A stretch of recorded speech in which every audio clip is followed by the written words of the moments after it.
Hi guys, welcome to my channel technical Brijesh. मैं ब्रिजेश कुमार। आज की इस वीडियो में आपको बताने जा रहा हूं कि बीएसएनएल के कॉन्टैक्ट वर्कर ने 26 जून को एक धरना प्रदर्शन किया था। उसकी पूरी जानकारी इस वीडियो में आपको देने वाला हूं, तो चलिए बने रहिए वीडियो में एंड तक। ज़्यादा टाइम न लेते हुए करते हैं वीडियो को शुरू। वीडियो शुरू करने से पहले बता दूं आपको कि आप चैनल पर पहली बार आए हैं तो चैनल को सब्सक्राइब कर लें और बेल आइकन को प्रेस कर लें, जिससे कि आपके पास नोटिफिकेशन आते रहें जब मैं वीडियो अपलोड करूँ तब।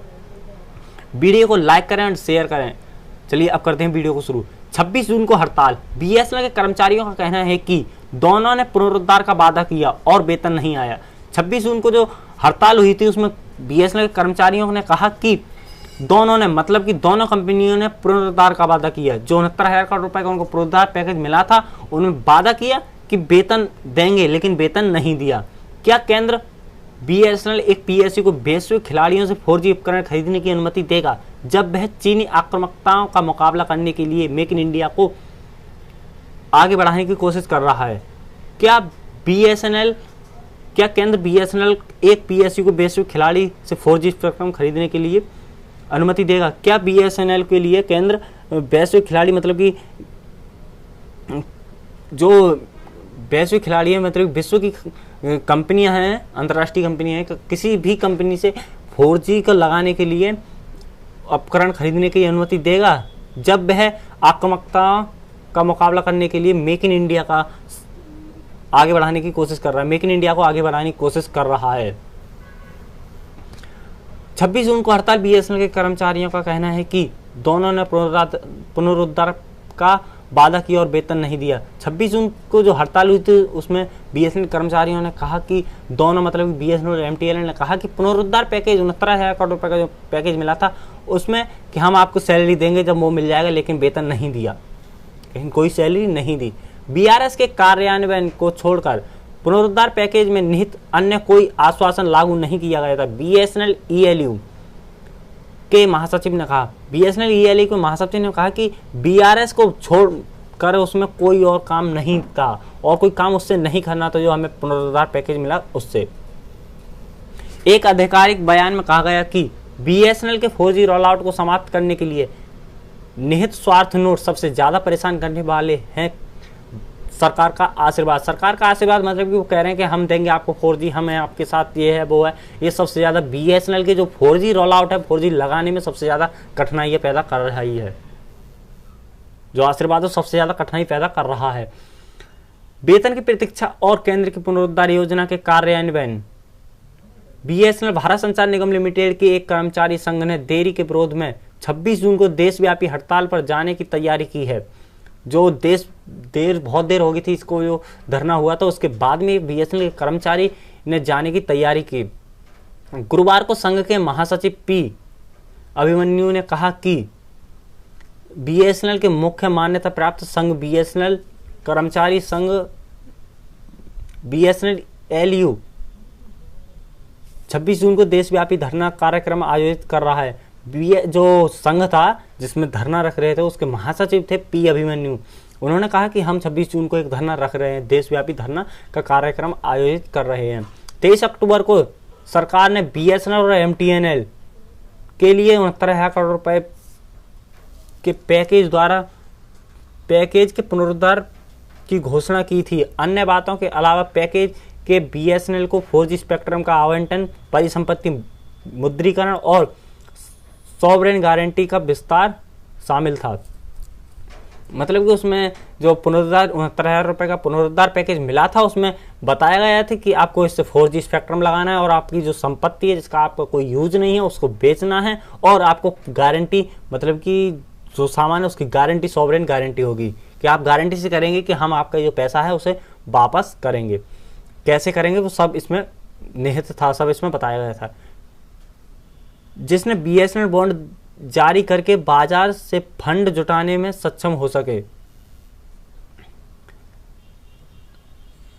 हालांकि 8 महीने बाद बीआरएस के कार्यान्वयन को छोड़कर पुनरुद्धार पैकेज में निहित कोई अन्य आश्वासन लागू नहीं किया गया है। अभिमन्यु ने कहा, बीएसएनएल की 4G सेवा की शुरुआत बाजार से धन जुटाने के लिए बीएसएनएल को संप्रभु गारंटी जारी करने, परिसंपत्तियों के मुद्रीकरण आदि जैसे बहुत परिचारित कदम हैं। अभी तक दिन के प्रकाश को देखना बाकी है। अभिमन्यु ने कहा कि जो बीएसएनएल के 4G स्पेक्ट्रम और जो विमुद्रीकरण है परिसंपत्ति का, उसको करना भी और बाकी है। उपयुक्त परिस्थितियों बीएसएनएल ईयू को धरना कार्यक्रम को आयोजित करने के लिए मजबूर किया गया। बीएसएनएल ईयू ने कहा कि अगर और प्रबंधन आगे की देरी के बिना मुद्दों को निपटाने के लिए आगे नहीं आएंगे तो आंदोलन तेज होगा।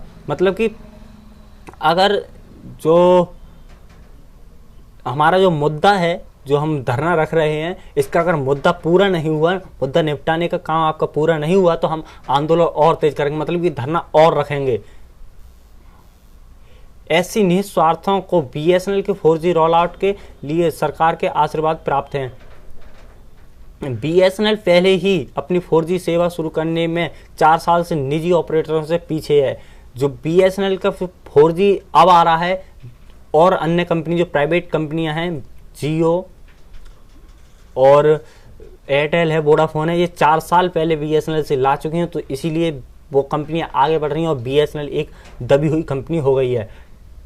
और इस संबंध में बीएसएनएल द्वारा मंगवाया गया पहला टेंडर डीपीपीसीआई को TEPC telecom equipment and services export promotion council द्वारा भेजे गए एक शिकायती पत्र के मद्देनजर रखा गया है, जिसमें पूर्व में आरोप लगाया गया कि बीएसएनएल द्वारा जारी किया गया टेंडर ग्लोबल है। सार्वजनिक खरीद की मानदंडों के उल्लंघन में घरेलू निर्माताओं से अधिक खिलाड़ी, बीएसएनएल का पुनरुद्धार अकल्पनीय है, इसके बिना 4G सेवा शुरू नहीं हुई है। ऐसी स्थिति में यह गंभीर चिंता का विषय है कि बीएसएनएल के 4G रोल आउट की छानबीन करने के लिए निहित स्वार्थों द्वारा सभी आउट ऑफ प्रयास किए जा रहे हैं, अभिमन्यु ने कहा। यह नोट करना सबसे ज्यादा परेशान करने वाला है कि निहित स्वार्थी जो बीएसएनएल के 4G रोल आउट के लिए बाहर हैं, सरकार का आशीर्वाद है, अन्यथा टीईपीसी द्वारा दी गई भड़की हुई शिकायत बीएसएनएल के 4G टेंडर को पकड़ नहीं सकती।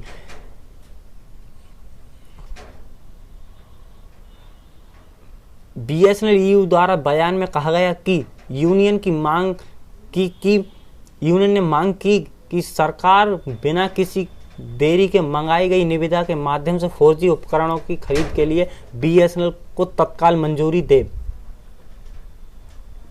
मतलब कि इसमें बताया जा रहा है कि अगर सरकार का जो हाथ नहीं होता, तो अगर जो है टीईपीसी हमें पकड़ नहीं पाती और हम अपना 4G ले आते, चाइनीज कंपनियों से ले आते और अपना काम करना शुरू कर देते। अगर टीईपीसी इसमें रोक नहीं लगाता तो सरकार हमसे कुछ भी नहीं कहती।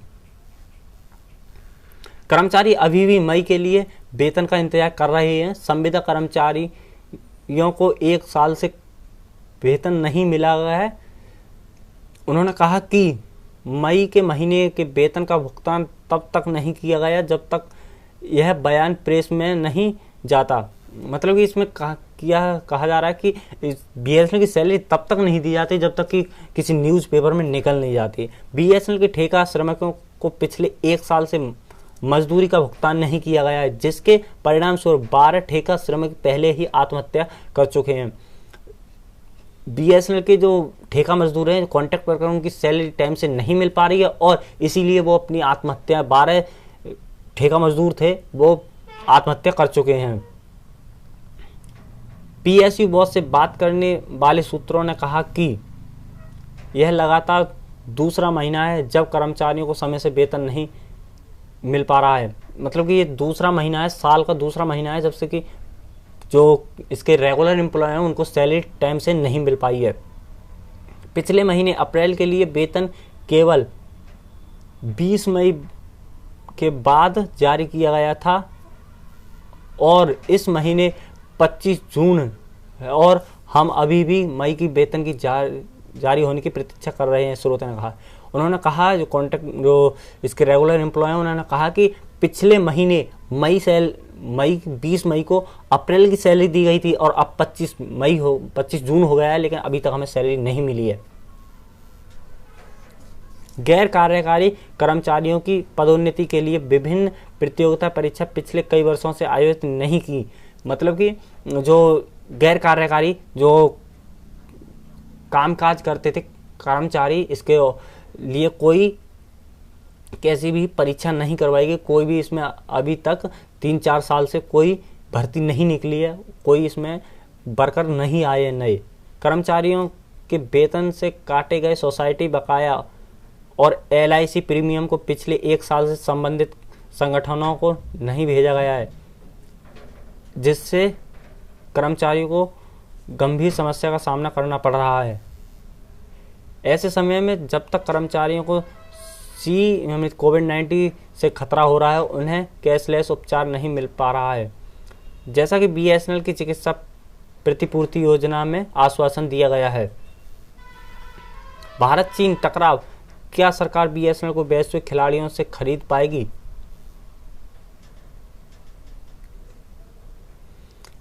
ट्रेड यूनियन और संघ द्वारा BSNL में पिछले दिनों से उठाए गए मुख्य मुद्दों में से एक है, और भले ही यह कथन है कि जब BSNL को प्रतिस्पर्धी अनुभव विक्रेताओं के विश्व स्तरीय 4G उपकरण खरीद रहे हैं, तो सिद्ध प्रौद्योगिकी प्राप्त करने के लिए BSNL को अकेले क्यों मजबूर होना चाहिए?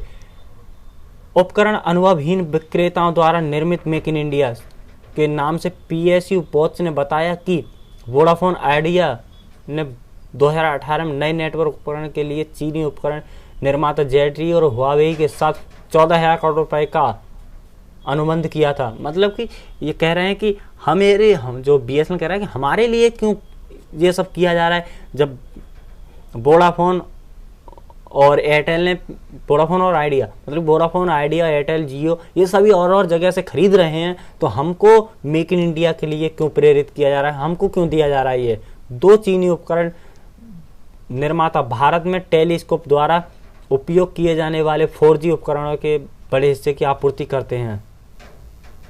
हालांकि भारत और चीन के बीच टकराव की पृष्ठभूमि में सरकार चीनी आयात का मुकाबला करने के लिए बहुत आक्रामकता के साथ मेक इन इंडिया पर जोर दे रही है।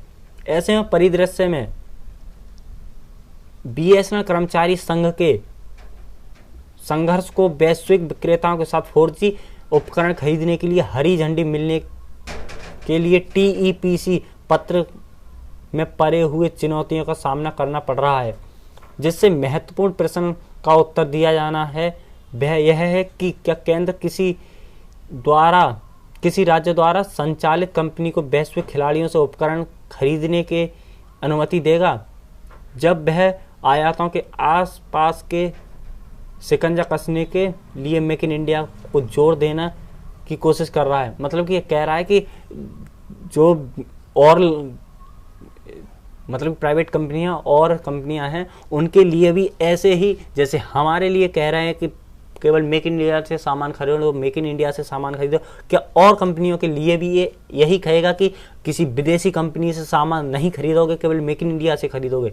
तो थैंक यू फॉर वॉचिंग दोस्तों। कैसी लगी वीडियो अच्छी लगी हो तो लाइक करें, चैनल को सब्सक्राइब करो, बेल आइकन को प्रेस करें, जिससे कि आपके पास नोटिफिकेशन आते रहे मेरी वीडियो के। वीडियो को लाइक करें और अपने दोस्तों के साथ, अपने साथी वर्कर के साथ इसको शेयर भी करें। और चलिए मिलते हैं अगली वीडियो में, बाय।